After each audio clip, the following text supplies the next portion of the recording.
Drink it in, man. Deep left side carry on. Picks on the block. At the 5. At the 2. At the 1 to the end zone. Touchdown, Detroit Lions.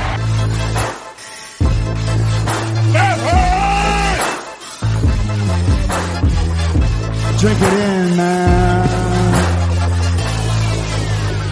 Get up, Stafford throws. It is end zone. Caught! Oh, baby, what a catch! Kenny Galladay, you're a freak! What a catch! Touchdown, Detroit Lions!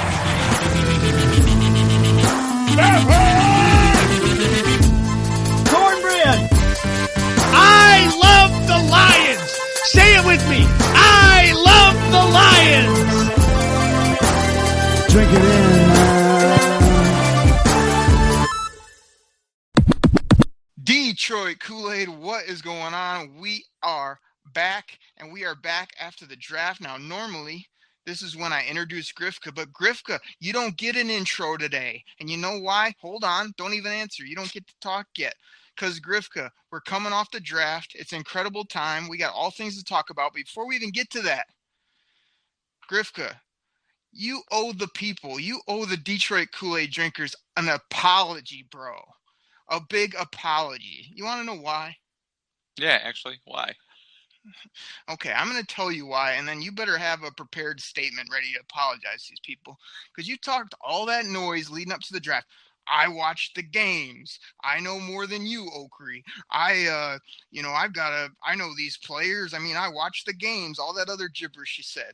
Then what happened came the draft. After pick 8, you checked out. You barely even were around for picks 2 and 3. You fell asleep. You didn't send your picks in. I banned you from all podcasts because I don't even think you watched the draft. And now I let you back on the show. I mean, talk to me. Talk to the people. Like, tell them sorry first and foremost, and then explain yourself because you said you were a draft expert. You got Mel Kiper on speed dial, and then you don't even show up. You barely watch the thing. Like, I think that's absolute Bush League garbage, and I feel bad for the people, even though some probably didn't miss you because we filled them up with podcasts. Me and Hughes busted our tail on the Google sheet, and it was an incredible draft. Loved it. Talk to the people, apologize, and then let's talk about this draft by the Detroit Lions. Go ahead. Okay. First, I want to apologize to everybody about that. You're right. After the Lions drafted the next great Hall of Fame tight end, T.J. Hawkinson, I was just reeling from that, so I just had to stop before I let my words get away with me on Twitter. So had to cut it out there. I did watch the end of the first round, though, hoping they would trade up and draft maybe another tight end like Brandon Pettigrew or something like that. Second and third round, yes, I did watch that as well. Sorry, on 4 through 7, I had other obligations that day. I mean, I watched a little bit of it, but my 3 daughters would not have been too pleased if I just sat there and watched, NFL draft all day as opposed to it being a nice weather day. I had to take them somewhere. Sorry. Family came first at that point, but I did catch round 6 and 7, so.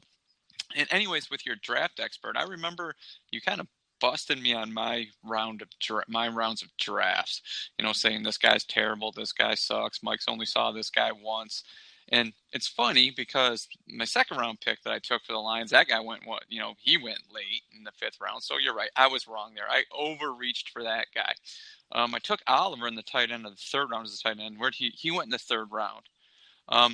Then I took the offensive center out of Georgia? You're right. I overreached for him too because I took him in the 4th and he actually went in the 6th. Then I took Bryce Love in the 5th, which you made fun of, and he went in the 3rd. I took Miles Boykins in the 6th, and you made fun of him, and he went in the 3rd. So, yeah, you're right. And then I took Dieter later in the 7th round, and you made fun of me on that, and he went, I believe, in the 2nd or 3rd as well to Miami. So you're right. All these guys that I didn't know anything about, where I was able to catch them sliding late, yeah, they went way early in the actual draft. So you're right. I don't know anything about anything. So, I do apologize that I actually, let guys that got drafted, slide, earlier. I was able to get them in my mock draft later. So you're right. I don't know anything about these guys. These guys are terrible.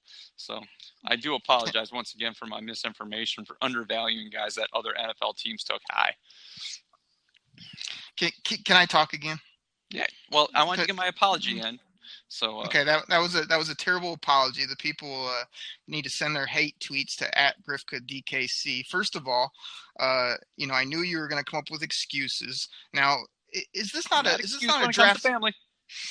Oh yeah. Is this not a 2 days that you could take off and go do anything you want the other 8 million weekends there are? I mean, seriously. But what I really want to get at you, because like you said, your daughter's family, no doubt. But I get so frustrated that people can't like have 1 or 2 days to enjoy something. Like this comes around once a year and you talked all that noise. Secondly, like you didn't even apologize to the people, and nobody wants to hear about your mock draft, Grifka. What we want to hear about is when they were on the clock.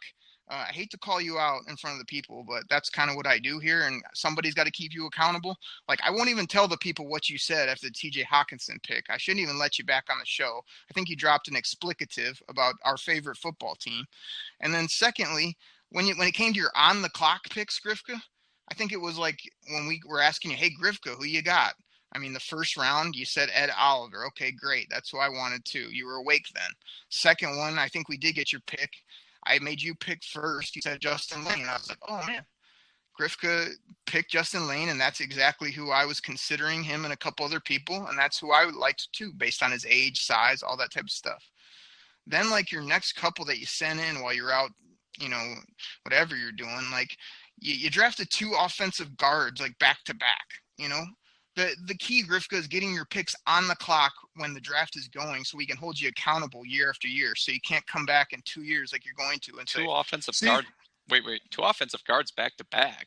Yeah, you took McGovern, and then the next pick you're like, oh, give me Pershbrier, the center for Alabama. Like, really? Those were your 2 picks, Grifka, that you wanted, or did you not understand the contest, or what?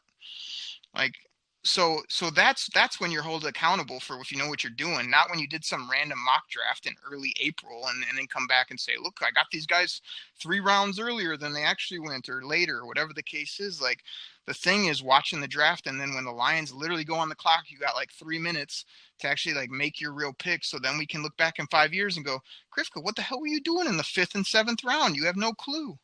That's the point. So I don't want to belabor this forever, but that's what you cheated the people on and us on, is you were acting like you were going to nail people in the 7th and 5th round, and we didn't barely get your pick after the 3rd round. Sorry, man. Other obligations. Oh my gosh, that's Bush League. You know it. The people know it. We'll keep it moving though. We got better things to talk about. But I thought you should have gave the people a genuine apology, and like I said, all the hard work we put in for the Koolaid Cast. But that's okay. We'll keep doing the heavy lifting, Grifka. Just show up and do the catchphrases. We'll be good. So that's what people remember, are the catchphrases. Yeah, sure. So everybody had to get that off my chest. Thought Grifka would give you a better apology. I apologize for him, and for him sleeping, and for him not showing up in the draft, and for him not making his picks. Now that you're back, what'd you think? Give me an overall, and then we'll kind of break it down from there. What'd you think about what the Lions did, rounds 1 through 7? Well, we already know what I thought about the Lions' first round draft pick. Once again, we hashed that out before. So I guess if you really want me to bring that up again, I'll just say all it does is it fills a need. Okay, so there. That's what we'll go with that one right there. As for their second round pick, gosh, to be honest with you, I mean, I know I said I watch a lot of football, but to be honest, I've never seen that guy play it down. I couldn't tell you anything about him. I had to do some looking up after this guy. I had to, pull up some video of him afterwards, which I did to see exactly what he did and some of his stats right there. So once again, I'm still not really sold on the guy. I don't know. He plays in a smaller conference out west. So he did rack up a lot of tackles though. So I guess the rumor was that New England was looking at him as well. So I guess we'll have to live with that and go on from there. How do you pronounce his name, Grifka? How do you pronounce his name? Pronounce his name for the people. Make sure that you know what you're doing, talking about. What was it? it was Tavai is his last name. I can slaughter his first name or whatever. Jelani Tavai. Okay, What's that? continue. Jelani Tavai, continue. Try not to put the people to sleep, man. Come on, let's move this thing along.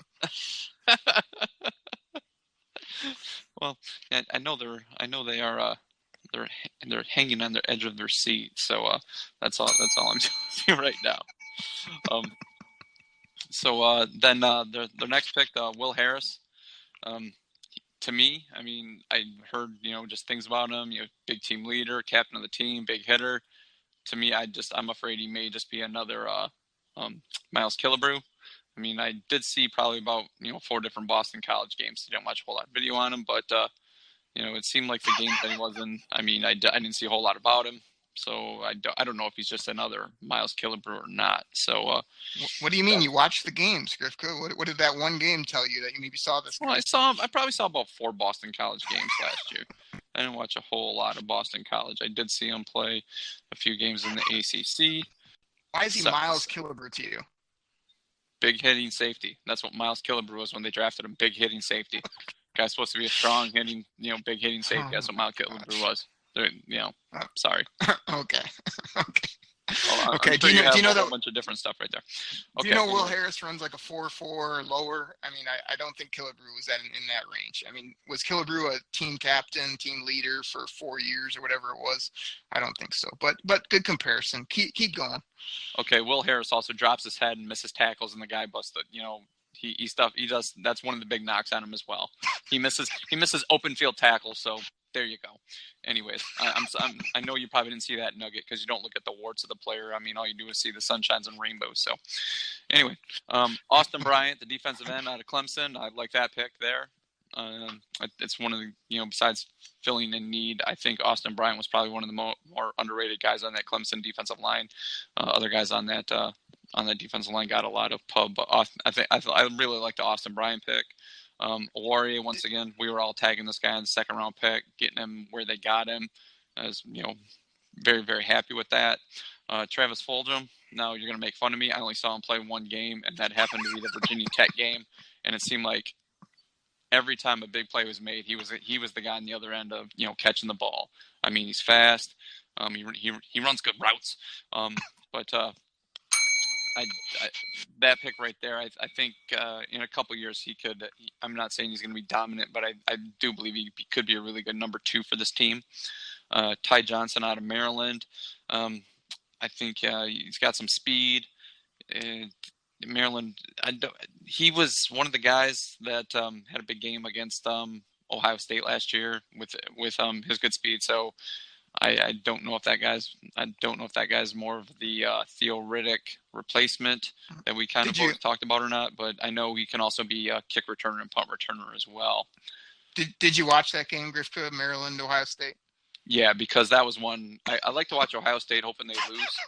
So when that game was one of those games, like, I started watching it probably midway through the first quarter. I'm like, hey, Maryland's still in this, so I'll flip to it and I started watching it. So yeah, I did watch that one.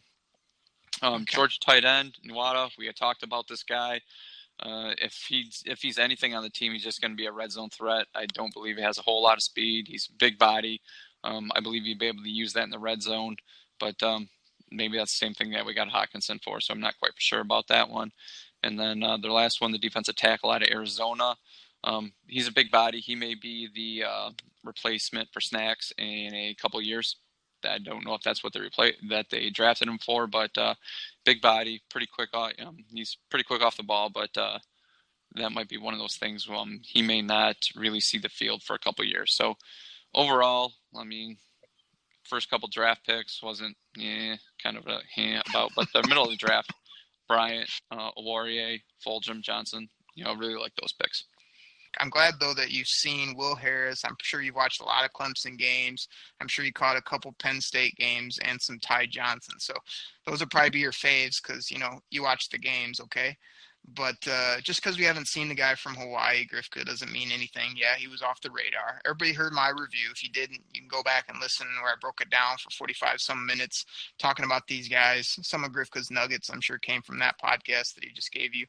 But, yeah, man, what I thought about this draft in a really small capsule was like it was a scheme draft, and it was a leadership draft, and it was a measurables slash swag kind of draft where these guys can run fast, they can hit, they big, they're long, and they fit this scheme. So I think that they weren't the names of the fans except for a couple people, but hey.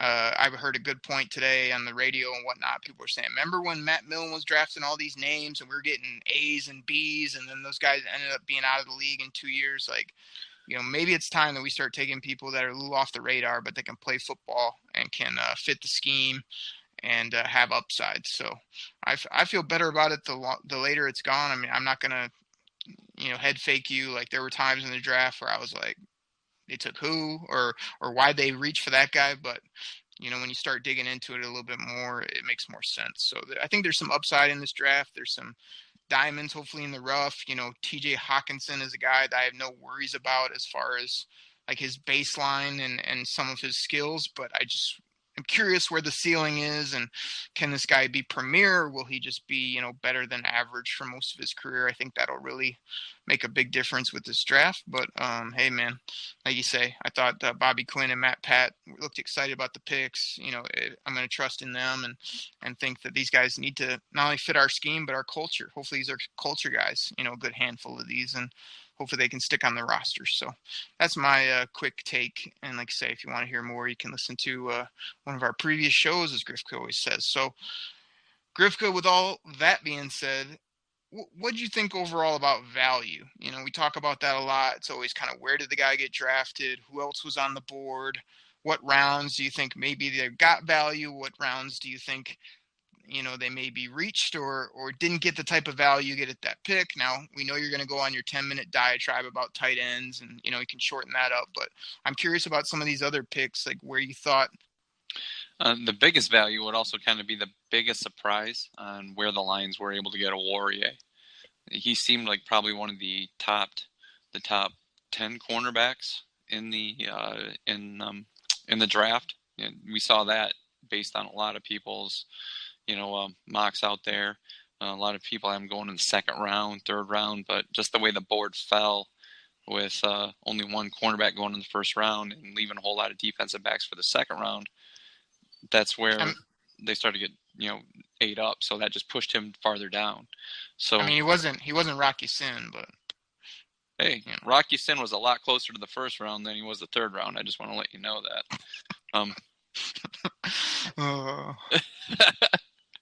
But getting a Warrior, just letting it slide. Go ahead. It's the truth. But getting a Warrior where they got him, I really that when I know that was one of the texts when you guys were texting back and forth. I happened to be doing something with my kids. I'm like, who'd they get? And you guys told me. I'm like, wow. We were looking at this guy in the second round. So, very happy. Grifka wants us to feed him the picks, everybody. Like, he can't go to ESPN, or he doesn't have an app where he can watch while he's out eating dinner or playing in the park or whatever he's doing. Come on, man. It's 2019. You're asking us, like, hey, feed me the picks. I was like, go find them yourself, buddy. Now you're on Twitter. It takes 2 clicks. You can know who's getting picked. I mean, sorry, I'm doing stuff with my kids. I find it rude to sit there and stare at my phone the whole time. That's my teenager job. You tell your buddies to feed them to you so that you don't have to do any work. I got you. Yeah, it's easier that way. You can see I didn't send you crap after that. Anyway, go ahead. Yeah, it's cool though, man. I can live with that. I slept well that night. Don't worry about it. So did I. Yeah, that's good to hear. You got to get your Z's. 3 Z's, then you'd be asleep. You missed the bell there. I also like the Travis Fulgham pick. I think the value on him, he's big, fast. I know like I said, the one game I watched, but even Old Dominion didn't have, that good a team, but he was definitely one of the stars on this team, especially against Virginia Tech when they upset him last year.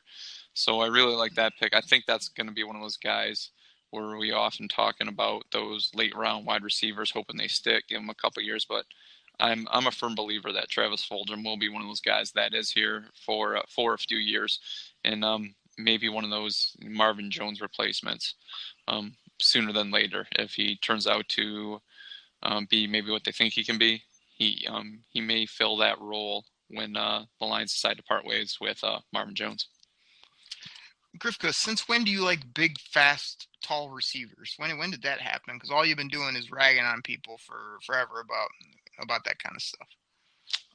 No, I don't overvalue guys who just have, speed and they can't run anything else, and they're all projected to be like a first-round pick because they ran a nice 40 at the combine. So that's what that is. But that's a good value pick. Travis Fulton, where they got him, that's a really good value pick right there. And that's what you were asking about. So yeah, I mean, I agree with you. That was a guy that I had on my list, but I want to say Big Hughes had sort of caught him in the combine or said, you see, like something about him. I was kind of like, Old Dominion. I knew he had size and he did decent in the drills and whatnot, but the way he could jump and get the football and also,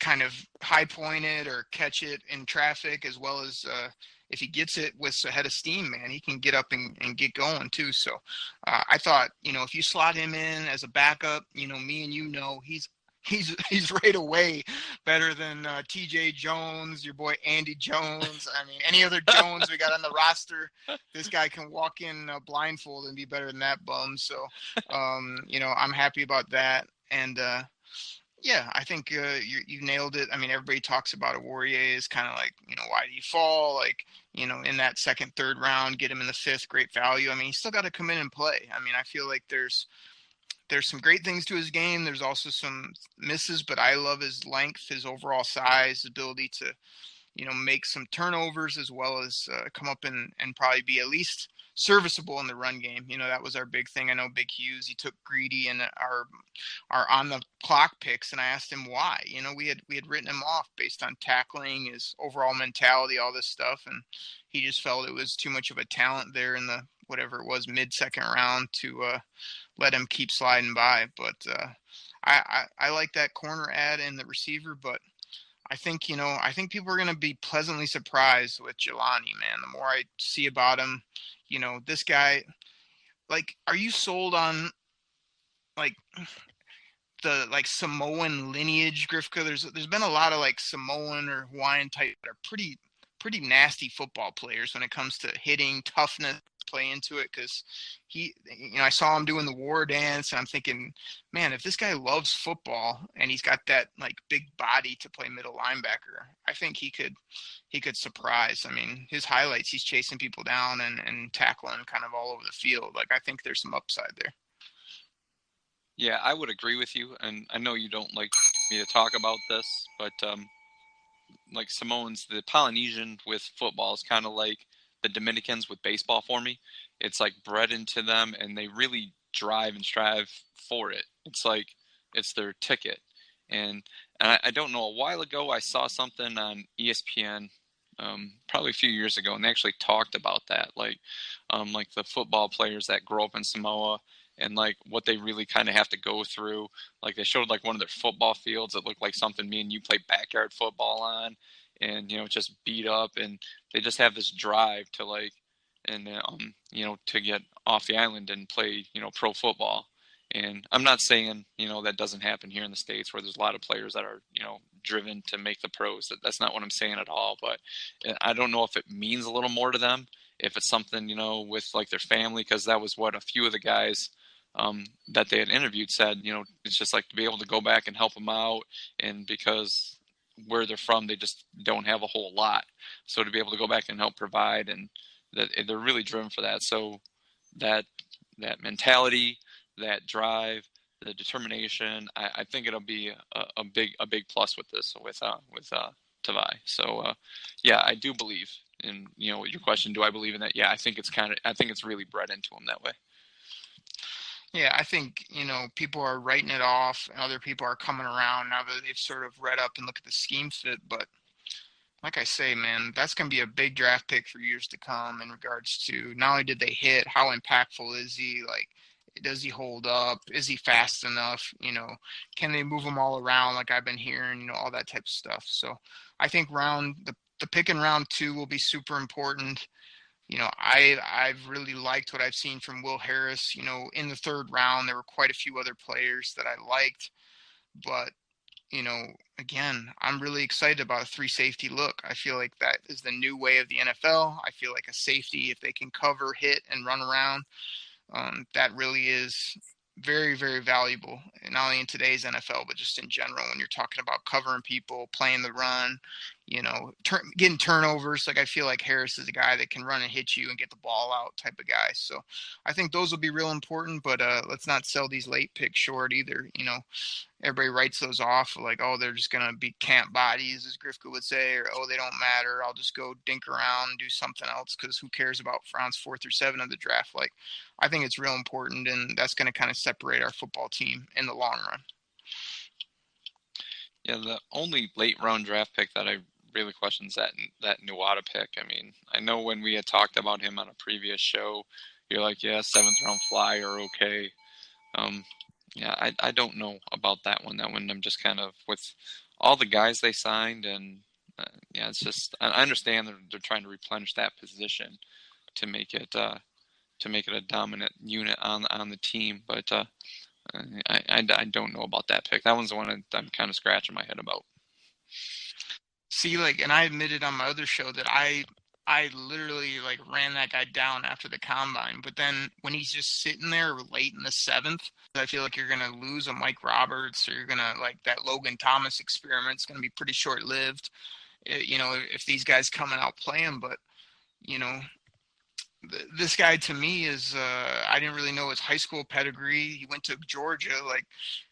Okay, he didn't blow up the combine. He's not as fast in a straight line, but they said he gets open, and if he can be better than our current guys, I mean, I guarantee he's probably better than Luke Wilson was last year. I mean, the guy didn't do anything here. So, if they really value the tight end, getting a guy like that went to a big school, has a little bit of pedigree, and maybe just didn't test well, but they think he fits, I think I'm supportive of that, because had they taken him in the 4th round, where he was going in a lot of mocks before, that's when I wrote him off and said he's an undraftable late type player. But sometimes I don't mind those picks in the 7th round. I'm real excited to see Nick Bodden this year, our fullback that we took. I mean, I feel like he was, what are you taking a fullback for? And then he got hurt. And then this year I expect him to come in and just pound people in the run game, help us out quite a bit. I feel like he's a presence there. So we'll see what happens. Let's move along, Griff. I do want to note real quick, because as we're talking about values and fits and things, let me name a couple of the undrafted guys. I have a couple of them here, and then there were 2 other names I want to bring up quickly. So Malik Carney is a defensive end out of North Carolina. Looked to me like a kind of a stand-up rusher, a guy that I'm not sure if he has some jack linebacker ability, or if he's a motorcycle stance guy that kind of stands up and comes off the edge. But I know he has some. He was kind of expected to go maybe late in the draft. He had visited the Lions, so I think there might be some potential there.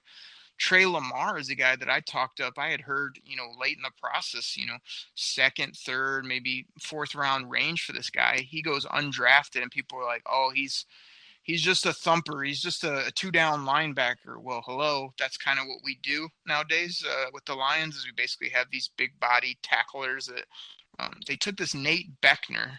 I'm trying to remember if this is the guy that I was listening to Eric Schlitt's podcast, and he was talking about this move tight end that could be on the practice squad, but could be a matchup nightmare moving forward. I can't remember if it's Beckner or if it was another guy that I don't have here on this short list. I have to look that up further.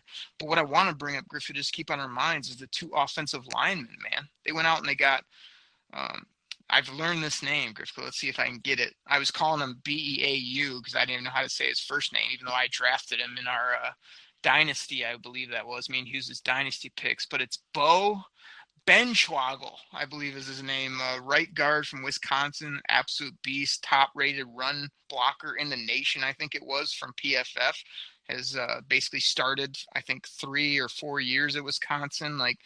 He can come in here and be a depth guy, and then also work his way up the charts. I could see him plugging and playing there at right guard if nobody else shows up and fills that role. And then Pope, man, we took this big old tackle, 6'7", 320, 30 pounds. I forget even his first name, but Pope, great project, big old dude, super long with crazy feet.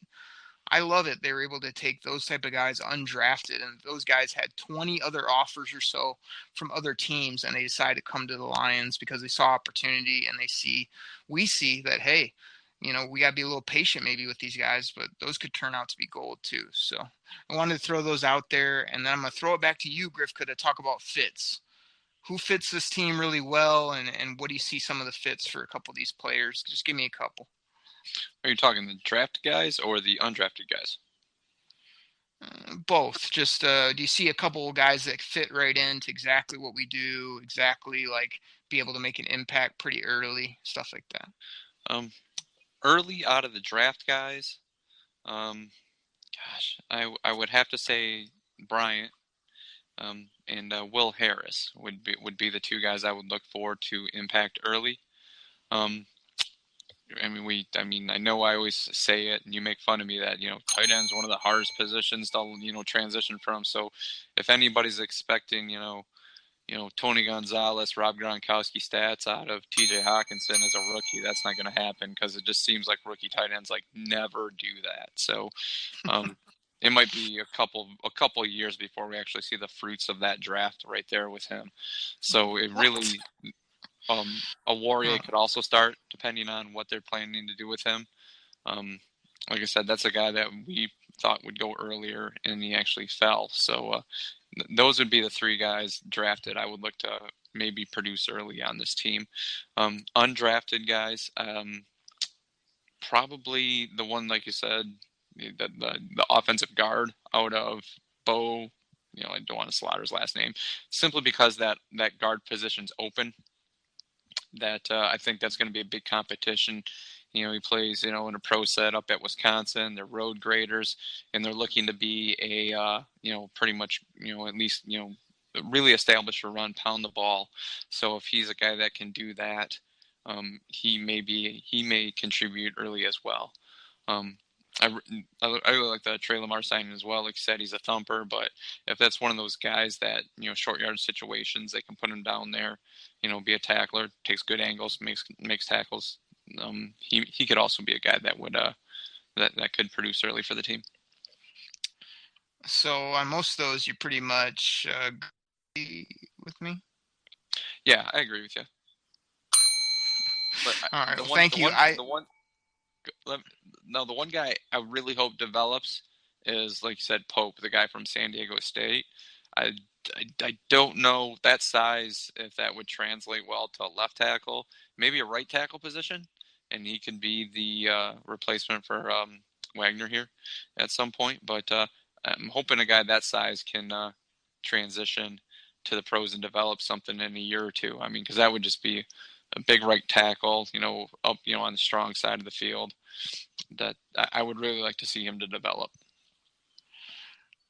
Yeah, he'd be more of a right tackle. He was compared, I think, to your boy Corey Robinson was who somebody compared him to. So I remember we got him, or when we got Corny Lucas. For me, I mean, we already talked about Travis Fulgham a little bit.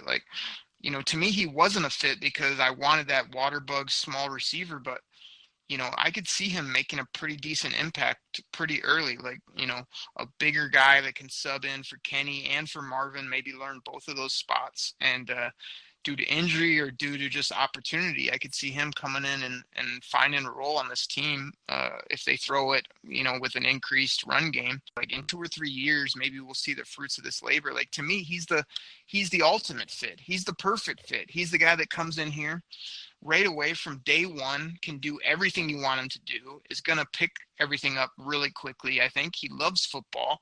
I mean, you're so caught up in he's going to catch 8 balls for 120 yards and a touchdown.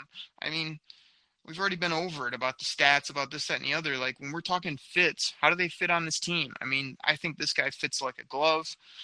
And then you didn't say much on P.J. Johnson in the 7th round, but if you go and look at him, I mean, the guy looks physically basically like Snacks. He's got the dreads, he's got the big physique to him, got the weight, all that type of stuff.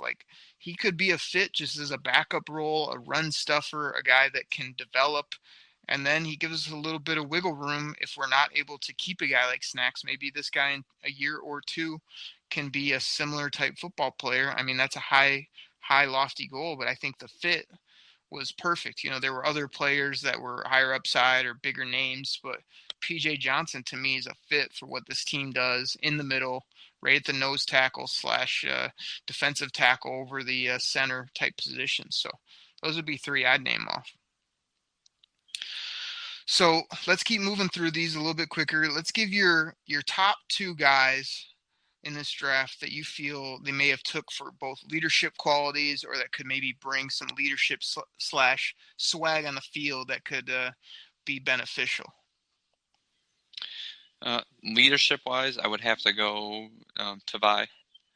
I don't know if he's going to be able to do it as a rookie real quick, but maybe if they plug him in and they have a niche for him, he could be one of those stalwarts on the defense that makes a lot of tackles out there, just has a nose for the ball type player. So I think he's that type of guy that could come in here and be a leader. I don't know right from the jump, but maybe second, third year down the road, based on where this defense is at. Another one as well. I'm going to go back to Austin Bryant. Another one with that defensive line, depending on where it's at. He could be one in a couple years as well. Depending on how he develops, if he becomes that opposite rusher, Trey Flowers, he could be another one that could be a leader on that defense with some of the other fewer young guys, the defensive tackles after Snacks is gone. He could be I think he could be a leader as well.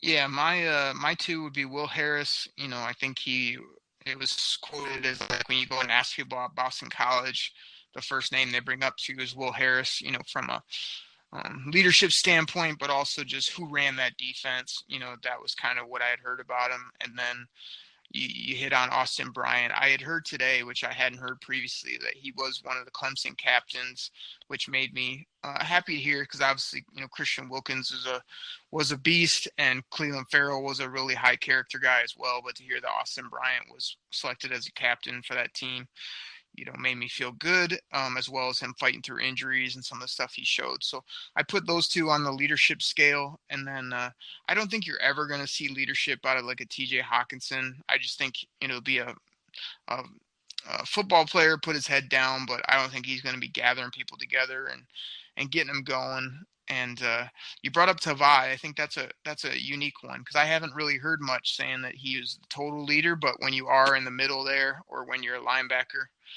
I think that hopefully he does show that. So I think this draft was big on that, though. Again, they went big on character and big on captains, leaders, mature guys that have played multiple years. I mean, a lot of these guys have played 3-4 years of football, which when you're productive at the college level with that kind of years, it usually does, pan out to success at the next level. So I'm excited to see what they bring, not only with their play, but maybe some leadership. And like I say, some excitement. I want to see some guys out there laying the lumber on people and celebrating and having some fun afterwards. I think it takes some of that to win in the NFL as well. So Grifka, I've run you down. I tried to get you to apologize to the people. You didn't do so. I mean, I wouldn't blame them if they get after you on Twitter and hate you for that. We've had a bunch of fun talking about this draft, but this is what they've all been waiting for, man. It's like 2 days, 3 days after the draft. What is the Grifka draft grade? I mean, the people are on the edge of their seat for this one, I'll tell you that. Because well, you know how I feel about the value of their first round pick right there. And seeing their second round, see if he can develop. I mean, right after, if you're going to talk to me Sunday night, I'd be like, D. But, reading up a little more on these guys, I would, like you said, how they fit what they're looking to do. I would go B minus C plus somewhere right there. Because I don't know if a lot of these guys will be helping the team this year. So I would probably go C plus. All right. So we should ask you in about 3-4 years, Grifka, when it's obvious, and then you'll tell us your real grade. Well, yeah, we did remember that show a few episodes ago where we did go back and talk about the draft 3 years ago and regraded it. So, yeah, 3 years should be good. That's when you tell us the sky is blue when it's nice out, all those great takes you have after the fact. I'm surprised you went C plus because one of my favorite things for everybody out there listening about Grifka is like he's the best at covering himself both ways. So he hates the pick the day it happened. He shoots off an expletive on the an expletive, I should say, on the text, and then he comes around. He doesn't show up for multiple days. He shows up on the podcast, talks glorious about some of these guys, and then gives them a above average grade, pretty much. So basically, he's hated the pick.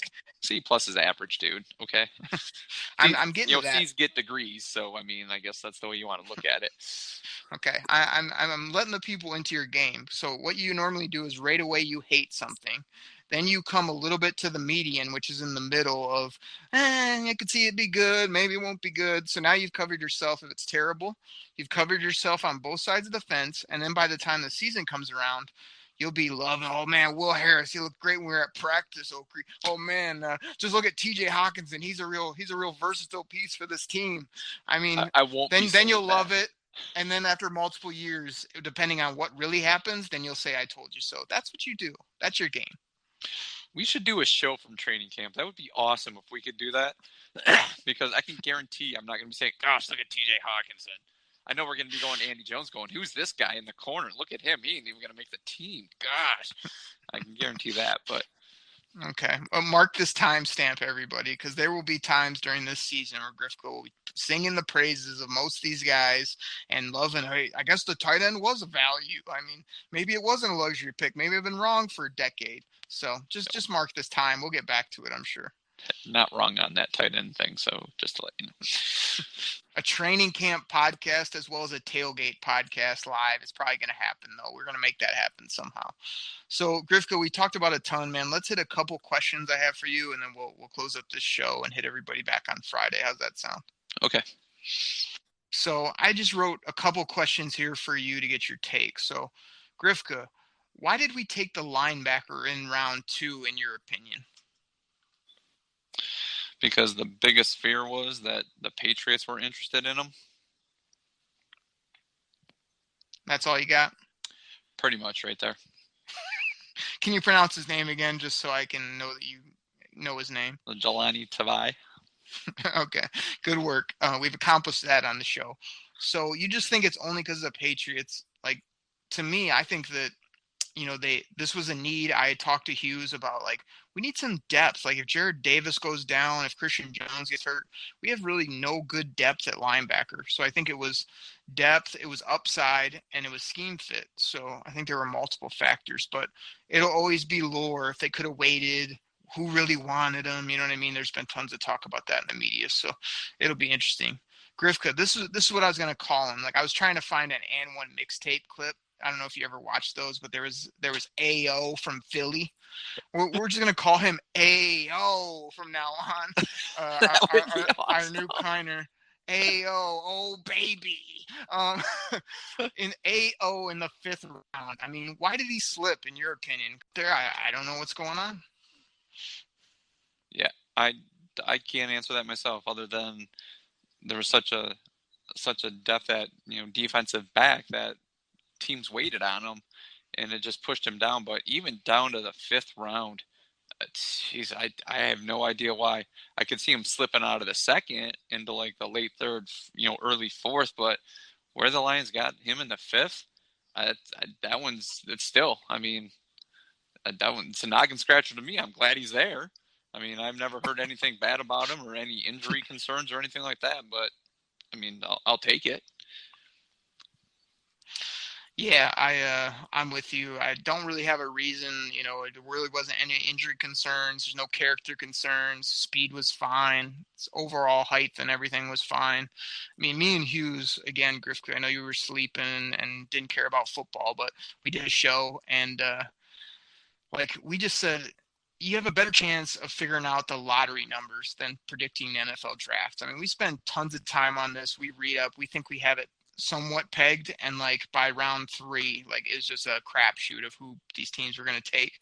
But I'm glad we have him. Who cares why he slipped? He slipped, and we took him. And everybody out there, let's jump on board. And I know this nickname's easy, but AO.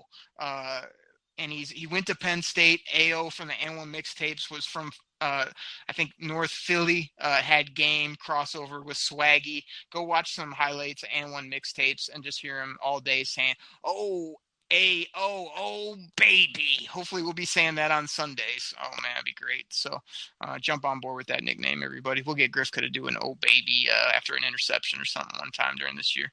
Last one I got for you, Grifka. Why no right guard in this draft? They just seem to sort of completely ignore that position. Did address it, in the undrafted, as we've already talked about, but were you surprised? I mean, that was an obvious need, but they must think they have it covered in other ways, or they just didn't value the position that much to use a draft pick on it. What do you think? Was there a reason? Yeah, maybe they didn't value it as much, and the board didn't fall the way it would have if they were going to take, a certain guy. If they really like this guy, and they're like, okay, if he's there, we'll take him, but if not, we have other plans. It's not like one of those things where you jump up 4 spots to grab him. They weren't. I don't think they were in love with any of the guys. So maybe they thought, with the signings that they had, and who's on the roster and who they ended up getting after the draft, the undrafted free agents. They're feeling okay about it, but all I can think is that maybe the board didn't fall the way that they'd want to take a guy, and I don't think they were really in love with guys where they had to just jump up and trade away some of their collateral draft picks, to get a guard. Yeah, I'm basically with you there. I think that I was kind of happy after the fact, not only that they got who they got, but we've talked before about it does always come down to the player, but there are sort of draft values on different spots, people, positions in the draft, whatever it may be, that we sort of go by. And I feel like, they were able to get players that have more impact and then also able to not only cover themselves after, but I felt like, hey, maybe they believe in Ibushi or Wiggins or all these guys with funny names that we have at the right guard position. So again, I trust in the management. I felt like they didn't think it was their biggest hole, even though it was pretty obvious to the fans that it is a big gaping hole at right guard. They figured they had it covered other ways, and it appears that they somewhat do. So I'm happy about that. One question on that really quick. Do you think maybe they might wait for like that last round of cuts or whatever, and maybe there's a veteran out there that's been around for a bit? They thinking maybe this guy will be cut from said team, and they might go that way, might make a run at somebody that way.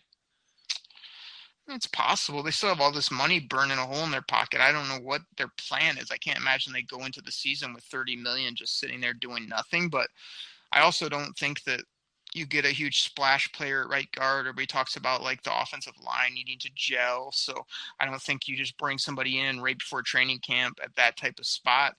And just like with the tight end, like now that they have all these bodies, I feel like Thomas, Mike Robb, or Big Mike, sorry, and the guys we drafted, they're going to have to figure out who's going to play. I mean, if you have a Bushi, Wiggins, you bring in, what was it? Bo Benchwa.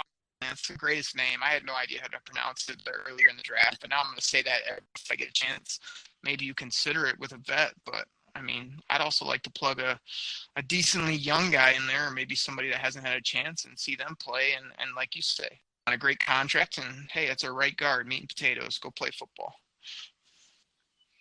Yeah, that's what I'm hoping, that the guys they have here, and they're not looking like right before, mid-training camp, end of training camp, trying to bring a guy in that they can just plug in, and the offensive line is going to be, knocking guys around. So, yeah, I like that idea of having somebody here and hoping one of those guys fill the spot. Yeah. All right, man. Well, sounds good. I gave you a really hard time in the beginning, partly for fun and partly because I meant it. Grifka, I'm sure you can ask your daughters for 3 days off a year. That'd be the draft. Ask them if you can have the draft off to enjoy with your buddies. Ask them if they can have a day where me and you are down at training camp, and a day where we go to the Lions game. 2 days this year for the Lions because you're going to Turkey Day also. The other 362 days are yours, man. Do whatever the hell you want across the board. Can we make that happen or no? Yeah, sure. Okay. I'm glad we settled that. So, like I said, had fun off the top, but glad to have Grifka back on the show. We talked about the draft. We ran it down. We talked about some different categories of where these guys fit, who has leadership, all that type of good stuff, and got some good questions to get Grifka's take here at the end. So we're going to go ahead and close up this show. Everybody, please, I know we've been reaching out on Twitter and on different forums. We'd love you to review us on iTunes. You don't know how much that helps us with our rating and people being able to find us. That really does help a ton. Doesn't cost you anything. Takes about less than a minute or two. We've also been asking, if people are loving the show, obviously tell a friend.